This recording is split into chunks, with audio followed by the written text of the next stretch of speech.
Matthew chapter 9.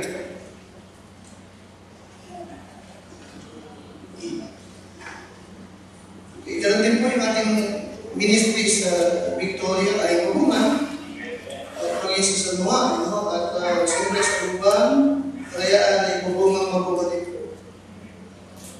Kaya hindi po lang sa Angeles kayo taling sa mga pwede po talaga at talagang kailangan po ng support talaga nakakarami para po sa ministry niya. In Matthew chapter 9, at bilin ko lang po ngayon ay ibang pag-isa-isa naman ay baka yung naman talagang pagkakukulan ng picture kapag tuturo ay talagang ito kasi parang papoto ito. Kaya sabi ko ay siguro susunod yung picture nyo lang yung mga bago yung mga picture kaya yung iba naman kasi baka makakuha na itong mga artista hindi mo naman yung mga bago. Salamat na lang pag ako pinapicturan nag-iwala ka talikod. So nakabisya katuwad ako.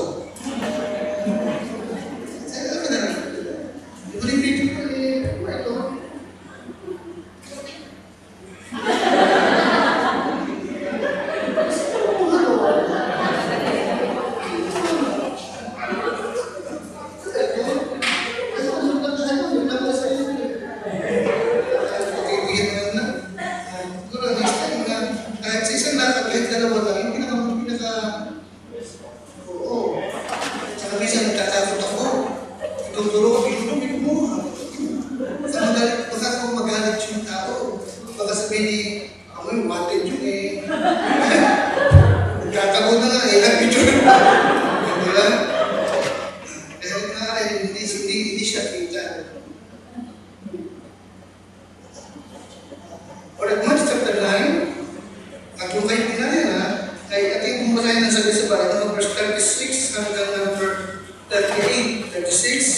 But when he saw the multitudes, he was moved with compassion on them, because they fainted and were scattered abroad as sheep having no shepherd. Then said he unto his disciples, the harvest truly is plenteous, but the laborers are few. Pray ye therefore the Lord of the harvest, that he will send forth laborers into his harvest. Now, itong dalawang talatang ito, yung 37 to 38, pasilin mo po dito po, itong dalawang talatang ito ay nagpapakita na about the activity na nais ng Panginoong Kristo na siya talagang maging focus ng ating ministry. Alisin? Amen? Ito po yung nagpapakita at ibig makita po natin yung activity na nais niya na doon tayo talaga mag-focus. You follow me? Amen? Ang mag-focus. Kasi nyo, hindi ang magtanim, kundi what? Mag-harvest. Tapos yun po? Hindi mo tayo. 3 times na yung harvest ay binanggit dito. Tapos yun po tayo. Okay, verse number 37, the harvest truly is plenteous. 38, pray therefore the Lord of the harvest, that he will send forth laborers into his harvest. 3 times. 3 times. Alright? You see, na ang pinag-uusapan yung yung aanihin. Yung aanihin. Alright? Ulit ko ha? Okay?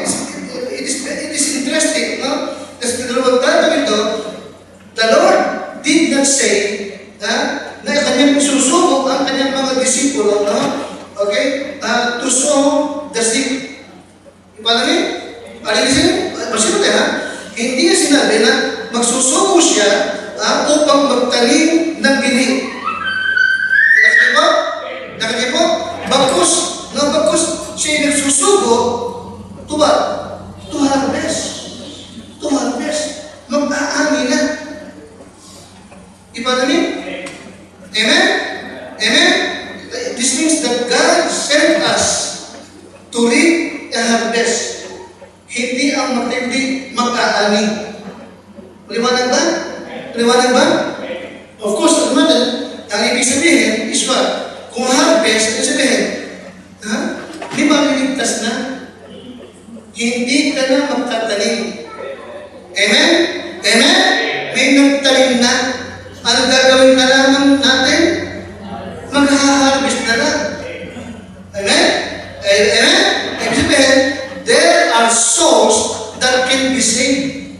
May mga kaluluwa na maligtas. Kung tayo lamang talaga hahayo to reap this harvest. Amen? Ito na ito, the harvest. The harvest. Panginoon, ako po yung patnubayan at nagkapasalamat po kami sa mga kaluluwa na niligtas sa iba-ibang dako. At salamat po, higit sa lahat ng Calvary Bible Baptist Church, Santa Cruz at Lumban ay iyong ginagamit para sa harvest na ito. Kaya din po yung gawain mo sa Taguig. Ang din po, Panginoon, ito pong pasarin namin talaga na ministry mo, na iba ni Brother Paulo sa Angeles. The Lord, ako po yung gamitin na, magaling pong i-equip ang mga tao mo, ang ministry mo, ang church mo. Hinihiling ko ito sa pangalan po ng Panginoon Jesus. Amen. Now, kasi tayo, madalas akong mag-warning, no, na iwasan natin yung nagaganap sa mga churches na maraming mga Kristiyano, believers, at maging church ay nag-i-involve sa maraming mga bagay. Okay? At nalilimutan that Christ sent us to harvest. And for example, nagpasigil po sa loob ng maraming taon. Wala tayong DBVS. Tapos yun po, samantalang maraming mga churches ay talagang ginagastos nila yun. Nagkakapot sila ng mga bata. Pero kapansin man, pagkatapos ng DBVS, ilang bata na tira. Tapos po, ay amen? At may mga magulang ba na nagtagay sa church dahil sa DBVS? Gusto na tayo. Wala. Economy. Pero yung church ay talagang gamastos at ang mga membro ay talagang pinagkabalahan yun. Wala masama kung ministry. Wala masama. Okay. At minsan ang kanilang gagawin ay nakapagtanim sila. Amen? Yun kanila. Pero according to sa ating palatang binasa, itong panahon ito ay hindi na halos panahon para magtanim. Kundi panahon ito for what? Harvest eh. Diba? Anong panahon ito ng harvest? Okay? Kaya yes, Christ sent us to harvest. It means there are people who will get saved if we go to reap. Kung talagang hahayo lamang tayo para mag-ani. Kaya sa Bible ko, meron ko dito nagsulat. Nakuha ko rin sa mga ng pastor na pareho din natin ang takbal ministry, ang pinagkatiwiran, pastors, make the winning of souls the number one obsession of your ministry at hindi ka magkakamali, hindi ka maliligaw. Tama naman, hindi ba? Sa bagay naman talagang purpose kung bakit kayo yung church. Amen, isa? Amen? Okay. To win the lost, to edify the saints, and to exalt Christ. Amen, isa? Amen? Amen, isa. At pag tinandan mo yung winning of souls, wala kang i-edify kasi wala kang nasulwin eh. At wala, amen? So bakit wala kang nasulwin, wala kang i-edify, hindi never na yung church mo ay may exalt ang Panginoon Kristo. Amen, isa? Amen? Ngayon, at hindi ating Bible about this harvest. Pansinin po. Okay. Alright, on this verse 37 to 38, okay? Anong sabi ng Lord? Okay. Okay. The harvest truly is plenteous.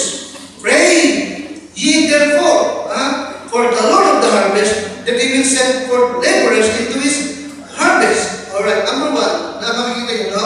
The believer is sent to a harvest. Ang mga mananampalataya ay isinugo upang mag-ani.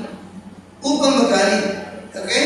Yes, you must always keep in mind that Christ sent the believers into a harvest. Di ba? Hindi na para magtanim, kundi para mag-ani na lamang. Okay? Nahulugan na may maliligtas. Alright? Basta hahayo ka lamang na ang iyong mindset is what? Magha-harvest ako. Amen, siya? Amen? Magha-harvest ako. Alright? Kapag hindi ka kalimutan na sa Great Commissioning, binigyan ka ng Lord, go ye into the world and preach the gospel. Amen, siya? At maraming nag-response. Nag-response talaga ng church. Okay? Hanggang sa panahon ni Pablo. Okay? And nakaabot sa Europa, nakaabot sa Rome. And then, natatag yung UK, nagkaroon ng British Empire, nagkaroon ng umabot doon sa New World. Okay? Na naging America. Then, ang UK, ang New World, ang Scotland, nagkaroon ng Great Revival, at nagsuko sila ng napakaraming misyonero hanggang dun sa India, Burma, Malaysia, hanggang sa Pilipinas, dumating ang Amerika. Iwan rin, halos 2,000 taon. Ang salita ng Diyos ay talagang natarin. Kaya nga sa panahon ito, naghihintay tayo sa magbalik ng ating Panginoon sa Kristo. Anong generation tayo? Anong nalamang naman sa atin? Harvest. Amen, siya? Amen? Tayo naman, from 1994, hanggang kaninang tanghali. Ano yun? Mula 1994 hanggang kaninang tanghali. Tama ba ako? Anong lugar sa Cruz ang hindi natin nagalugar? Nagpapagod na tayo ng Victoria. But kung tutuusin, I think kung yun ka ulit, 1998, nag-Victoria na tayo. Amen siya? Binabalikan na lang natin. Amen siya? Don't forget, the believer is sent to a harvest.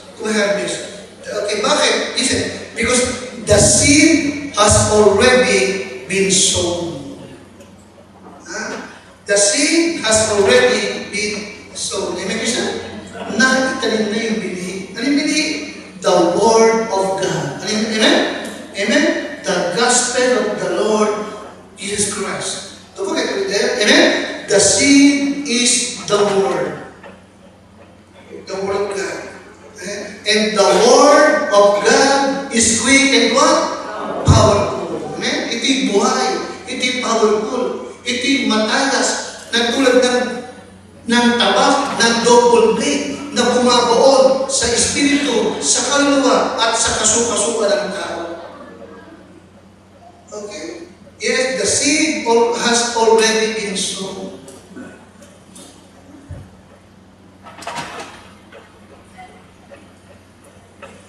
Kaya kapag yung pananaw mo, kaya kapag ang naging pananaw mo, sa meaning ay, okay, is that you are finding the souls na ready to harvest, talagang makakapag-win ka ng kaluluwa. Maliwanag ba? Maliwanag ba? Sapagat naman, mayroon talagang mga kaluluwa parang nakahanda na sila. Kaya number one, ang mahalagang maging mental there is what? The believer is what? Ano number one? The believer is what?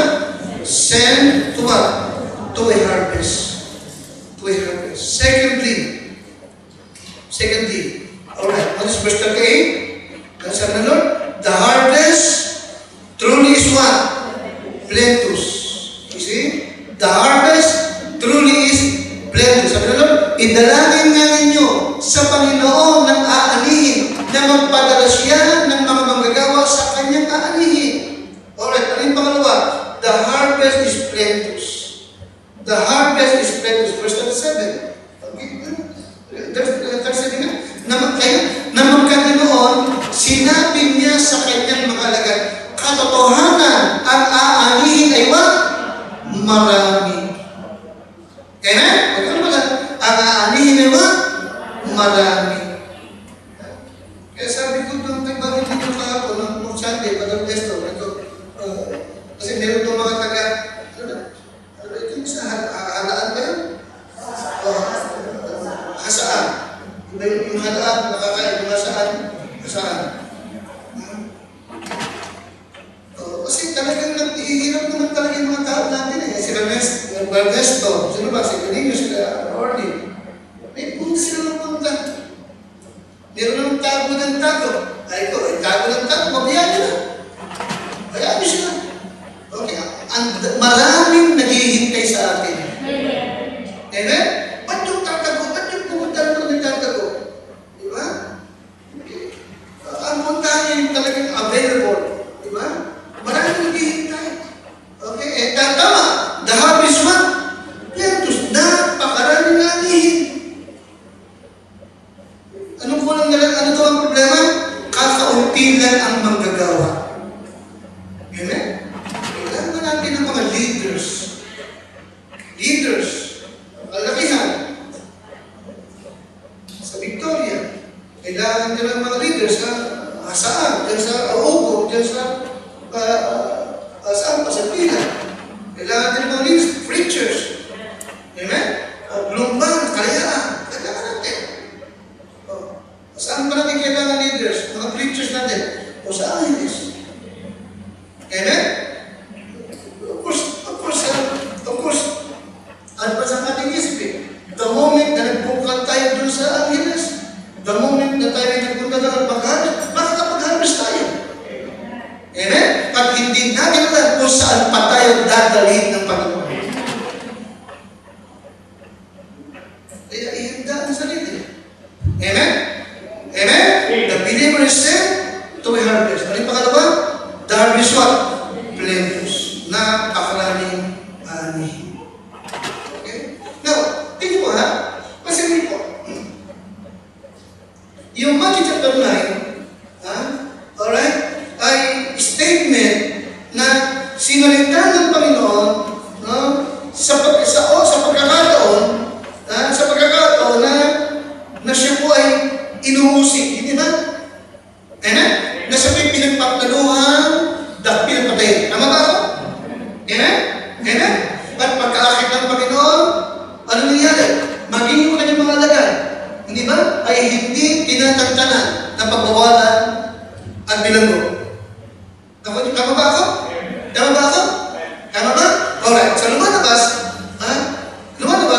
yung panahon na ito sinabi ng Panginoon, hindi ay talagang hard times kung manatawad. Tama ba? Okay. It's a very hostile situation. Mapangangin. Tama? Pero sa kabila ng lahat, mapangangin, ano pa rin ang sabi ng Panginoon? The harvest truly is what? Alam mo? Liwanag ba? The harvest is plentus. Sa kabila ng sila iurusin at ginagawa. Kaya nga,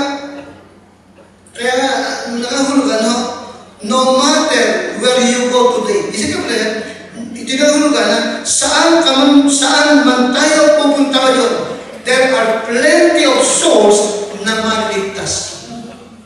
Tama? Amen? Saan man tayo lugar ng tutuwa, maraming kaluwang maligtas. Sapagat ang sinabi ng ating Panginoon Iswat, napakaraming aanihin. Hindi na tayo magtatanim na itanim na bitin. Tama? Tama? Tayo yung sinubo na lang para saan? Magha-harvest na naman tayo.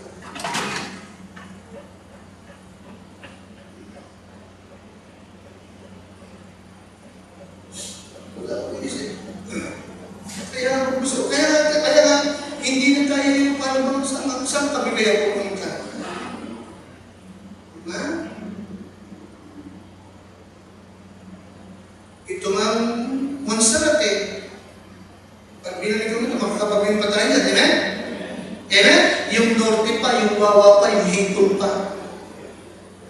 Hindi kasi, kapag ganun.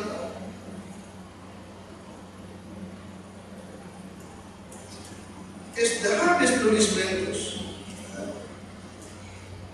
Kaya madalas, pinapansin ko yung mga misyonero na narinig ko, ano talaga na, ang hirap ng lugar namin, ang titigas ng puso ng tao, ang daming Katoliko. Sabi ko, saan ka mapupuntang walang Katoliko? Amen? Saan ka mapupuntang walang Katoliko? Kaya sabi ko, medyo takikot yung mga pastor na nagdudulog ng disdosan sa tapat ng simbahan. Pinapagka ko Katoliko, dyan tayo nagbigo ng kaluluwa. Tama, hindi ba? Sabi ko, be wise. Be wise as a serpent. Pag mong bagay ng Katoliko, hindi ka dapat nakipagdibati sa klase ng Katoliko. Sila nga yung winiwin natin eh. Amen? Sila yung winiwin natin. Okay. Kaya wise tayo, maingat tayo, no? Huwag tayo makikipag-argue tungkol sa pare, tungkol sa adyan, unless na sila magtatanong. Amen? Yung po sa namin ni Brother, kanina, okay, record sa LTO, si Romy de la Puente, di ba? Pinapulotan niya yung Katolik. Hindi ko siya sinasagot. Tandaan ko siya. Hindi nagugulo sa Katolik. Pinabayaan ko siya. Hindi ako umayo. Amen? Matapos siya sabihin ng lahat. Okay? Kasi nasabi mo ng lahat, ang ibig sabihin, na-disarmahan ko na siya. Hindi ako mismo magsalita. Okay, dahil bulot na yan, na-disarmahan ko, o tsaka kabili yung gospel. O tumanggap sa loob. Amen? Di pag-alis ko, di wala naman ng Bible, hindi wala naman ng Bible sa kanya. Balikan ko yan. The harvest truly is plenteous. Isn't this, pero ito nyo, you will never win souls if you always say that the people are too hard to get saved in your area. Okay? Ito yung pinabibilin ko. No? Hindi ka makakapag-solwining, hindi ka makakapag-win ng kaluluwa kung ang lagi mong sinasabi, matitigas ang puso ng mga tao doon sa lugar na yun. Alright? Yeah, don't forget, the harvest is plenteous. Pangatlo na makikita nyo. Balikin yung talata. Ang sabi ng Lord, the harvest truly is plenteous, but what? The laborers. Kasi the laborers are few. Okay? Kaya sabi niya, okay, pray ye therefore for the Lord of the harvest, that He will send for what? Laborers. Kaya idalangin ninyo sa Panginoon ng pag-aani kasi magsugo ng mga laborers into His harvest. Tapos hindi po, hindi sinabing workers, kundi laborers. Amen? Amen? Ano yung pinapakaya? Sabi niya, idalangin nyo sa Panginoon ng aani na magpadala siya ng mga manggagawa, mga laborers, sa Kanya aanihin. Ano pinapakita? Pangatlong bagay. The harvest is never reached without labor. Laborers, labor. Okay? Itong pag-aaning ito ay hindi natin maisasagawa. Hindi natin maaabot kung hindi tayo talaga magle-labor. Amen? Labor. Alas na ka lang labor, magpapagal. Hindi basta lalakad-lakad ka lang, talaga magpapagal ka. Amen? Amen? Magsasakripisyo ka talaga. Mababasa ka talaga ng pawis. Mababasa ka talaga ng ulan. Amen? Amen? Maaaring bagong paligo ka, pagsakay mo ng karabis, pag-uwi mo, may kabayo ka. Alin sa iyo? Bakit? Kasi nag-labor ka eh. Alin sa iyo? Amen? Maaaring magkanisan, natanggal na yung takot ng sapatos mo, natanggal na, nabali na yung, ano yung, sandas ni sister. Ano yun? Nabali na yung, akong ba yun? O yun na nga. Suelas, ano? Di ba? Kasi, normal yan. Parang sumakit ang ulo mo, nagutom ka, na? Ano talaga? Okay. The harvest never reach without what? Without labor. Talagang may labor ka.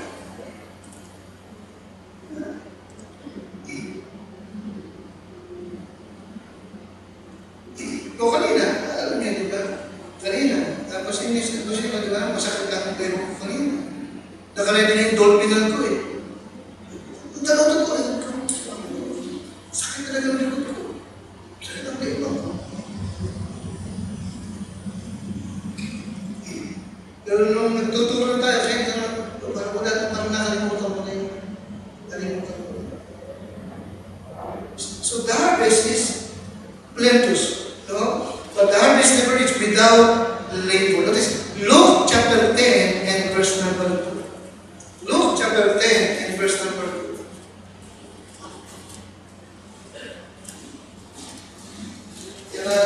Kaya hindi kayo sinugo para magtayo, hindi mag-harvest na. Hindi tayo sinugo to argue, hindi po tayo makikipag-argue. Amen? Tayo makikipag-argue. Kaya talagang kayo sinugo, para tayo mag-harvest. Misa makakatagpo ka na pala ng baptist. Para papasulong ka, pakainin ka, pakipag-sharing sa'yo. Iwan mo yun.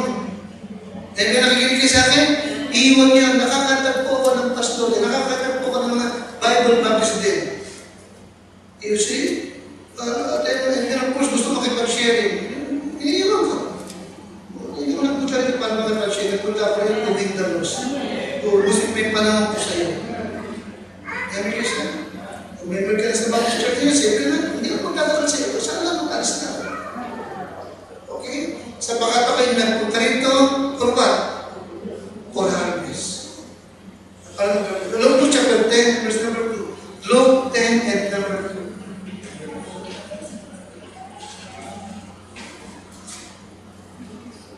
Number 2, ready tayo na. Alright, so muli po sa verse number 1. Number 1 muna. After these things, the Lord appointed other 70 also, and sent them 2 and 2. Maliwanag ba? Maliwanag ba? Kaya sa susunod, sa Webes, sa Saturday, o bukas, paglakad natin, okay, ilan bawat? 2 and 2. Hindi 2, hindi 3, ha? Hindi po kunin 2 and 2. Amen? Pag meron ka po, huwag ka na papasok po. Okay. Amen? Okay. 2 and 2. Before his face, into every city, and place with there, he himself would come. Kasi nyo, nandun ba kayo? Alright. 2 and 2, before his face, into what? Into what? Into every city. Every city. Ano yung city? Lugar na matao. Nakikinig ka sa akin? Lugar na matao, hindi masungkal. Tama ba? Lugar na matao. Amen? Hindi sa mga, para mga bundok-bundok. Yung lugar na matao. Okay, kaya lang kita yung ginawa ko, hinugot ko, bakit punta nito? Okay? Punta sa prayer. Nagpupunta sa mga lugar na kakaunti ang tao. Anyways na. Hindi ka makakapag-harvest dyan. Okay? You know this verse number 2. Therefore, said he unto them, the harvest truly is what? Great. But the laborers are few. Pray ye therefore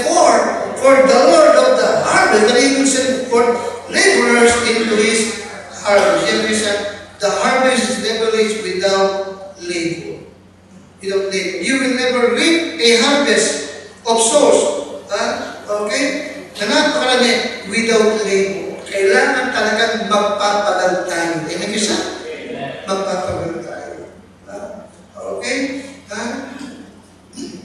It is not that, okay, kaya nga, hindi sapagkat walang maligtas, magalang hindi sapagkat talagang may makasya ng ayaw mag-labor.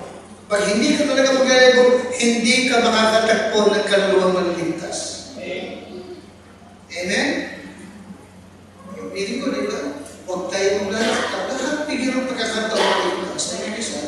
Lahat ka po kayo. Meron talagang haharbisin na lang. Yung kanina, tumatawag ako, ang laki ng loob. Tumatawag ako, nalakasan ko. Iliwisin ko ako, ano yun? Ano kailangan yun? Alam matapang, di ba? Nakalimutan ko pala. Nakalimutan sila mo, nakita ko, inihanda talaga siya ng Panginoon. Pagkatapos ng mahabang nakalingin, pagkatapos ng maraming pintong nakatok, gate! Nagtao po kami. Sa Banones, pinakadulong-dulo. Amen? Dulo na ang palos ko. Pasaran ng damit ko. Ang inihanda ng Panginoon. So the harvest is never reached without labor. Without labor. Kaya nga, so winning must be your life. It must be your life. Hindi lamang yung 1 hour, 2 hours, hindi talaga maging parte na ito ng buhay ng bawat member ng Calvary. Lagi naghahanap ng prospect. Lagi naghahanap ng opportunity na makapag-share ng gospel ng Panginoon. Sa ganun, makapag-harvest tayo. Kaya dapat isa pa sa na makikita mo dito sa harvest na ito, no? Our job is to give the gospel, diba? And reason? Our job is to what? To give the gospel. Okay? In the manner that Christ tell us to give. Okay? Ano yung manner? Simple. Amen? Simple presentation ng gospel. Alright? Ibigay mo yung gospel sa paraang nais ng Panginoon. Amen? Huwag mong pahirapin. Ibigay mo nito talaga simple. Maliwanag. Alright?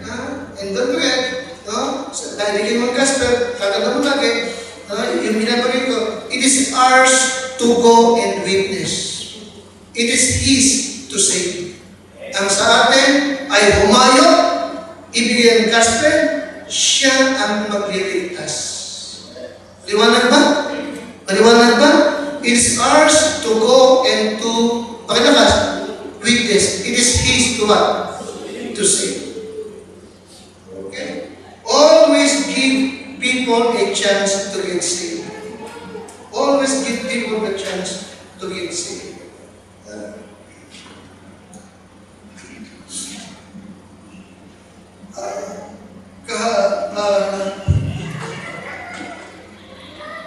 Kamakalawa, meron isang Baptist church na nabalita sa Florida. Meron silang balita, kinanap ko yung church. And tinignan ko yung mga statement of faith. Kasi nakita ko, walang mission, walang survey. Tapos, ay, New King Jews. Tinignan mo yung statement of faith. Pakinggan niya yung statement of faith. Sabi niya, the mission of Amelia Baptist Church is to lead people who are without Christ into a love relationship. Like, ito naman ito.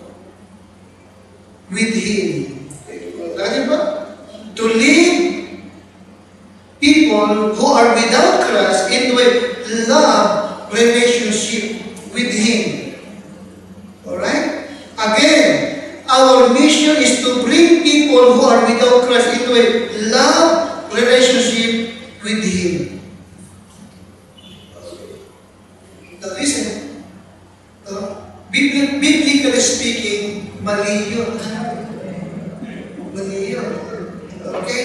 Ulitin ko, no? Alright. The most accurate is what? Is okay? Now, in the Bible, no, this is not how to go to heaven. No? Okay? More accurately is what? What people really need is what? Savior. Ang kailangan ng tao ba? Tagapagligtas, kaligtasan. Maliwanag ba? Maliwanag ba? Ulitin ko, binagit ko na sabi, tanda ko natin, when a person got saved by faith in Christ alone, he is automatically in a relationship with the Lord Jesus Christ. Amen? Amen? Okay. The very instant na siya maligtas. Pero, kung ang lagi mong pangarelasyon, kailangan mo yung relasyon kay Kristo, hindi yun accurate. Tama? In Acts 16:31, what must I do to be saved? Ano sabi ng apostol?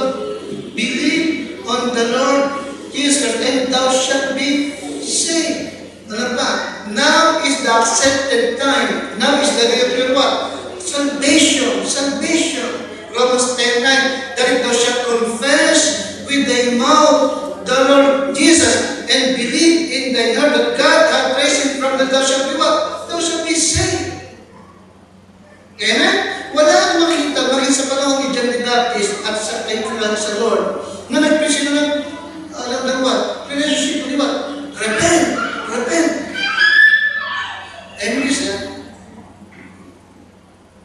yung relationship, discipleship na yun eh. Pag talagang sige, tutulog mo. Okay. Binakit ko ito binabanggit. Sa ganun paraan ay maituro natin yung tama. Ano sabi ko kanina? Our job is to give the gospel in the manner that Christ tell us to give. Ano yung manner na yun? Yung apat na bagay. Ang taong kasalanan, yung pangalawa, ang taong patungo sa impyerno. Amen? Hindi ka bagay ka sa gawa, kundi biyaya. Ano nga pa? Si Kristo yung namatay dahil sa kasalanan at siya nabuhay mo. Amen? Amen? Yun. Manampalataya ka, maliligtas ka. Okay? It is ours to go and to witness. It is His to what? To save. Amen, Christian? Kapag naibigay mo na yung gospel, ano sabi ko last week? Kapag naibigay mo na yung gospel, no? Okay, believe na nakagawa na yung gospel. Anong gagawin mo kayo? Magbigay ka na ng invitation for salvation. Sige, huwag tayo talaga ngayon at manalangin. At habang tayo nakayuko nakapigil, muli po, ay nais kong i-challenge sa lahat. No? Na tayo po'y manalangin na Lord, patuloy mo po akong pag-alabin, pag-initin sa soul winning